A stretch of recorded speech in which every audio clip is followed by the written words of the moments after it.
Nous sommes les compagnons de Christ, les compagnons d'une vocation céleste. Comme il est écrit dans Hébreux 3, c'est pourquoi, frères saints, participants de la vocation céleste, car nous avons été rendus participants de Christ, si du moins nous tenons ferme jusqu'à la fin de notre assurance première, Hébreux 3, 14. Cette idée de compagnon se retrouve dans toute la Bible, comme étant la pensée suprême de Dieu pour l'homme et la relation de l'homme avec Dieu. Derrière tout ce qui est officiel de nos relations avec le Seigneur, il y a toujours un élément personnel. Pensons à Abraham. Abraham était un grand serviteur du Seigneur, et il le servit très fidèlement. Mais la chose la plus profonde au sujet d'Abraham, c'est qu'il était l'ami de Dieu. Dieu parla de lui comme de mon ami, Ésaïe 41:8. Ce terme entraîne l'idée d'un compagnon de Dieu. Moïse était un grand serviteur de l'Éternel, et l'Éternel parla souvent de lui en disant « Moïse, mon serviteur ». Mais nous savons qu'il y avait là quelque chose de plus profond et que l'Éternel parlait à Moïse face à face comme un homme parle à son ami, Exode 33:11. Il y avait une relation très intime entre Dieu et Moïse et entre Moïse et Dieu.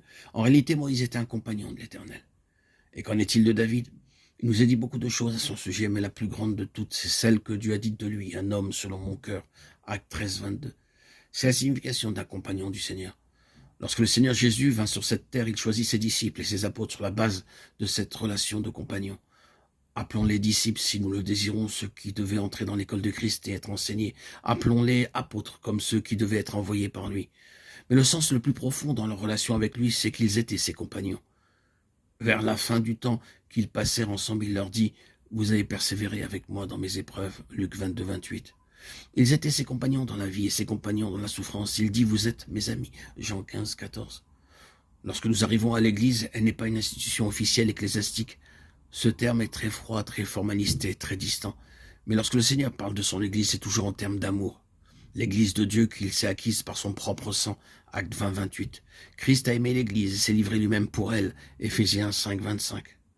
Peut-être devrons-nous retrouver cette idée au sujet de l'église. Elle est appelée à être la compagne de Christ. Sa relation la plus profonde avec lui est une relation de cœur. Ses membres sont simplement ses compagnons dans la vie, dans l'œuvre, dans la souffrance et dans la gloire. Après avoir exprimé quelques pensées sur cette idée de compagnon, continuons à voir le but des compagnons. La Bible est un livre où se trouve un seul dessein, et ce seul dessein est à la base de tous ces stages et toutes ces phases que l'homme doit suivre dans ce pèlerinage terrestre.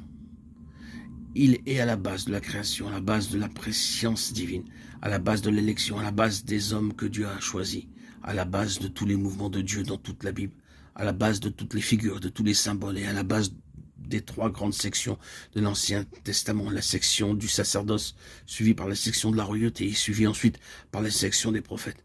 Ces trois sections comprennent l'Ancien Testament et ce dessein unique est à la base de tout ce qui compose l'Ancien Testament. Dieu est révélé dans la Bible comme un Dieu de dessein et chaque mouvement de sa souveraineté est gouverné par ce dessein unique.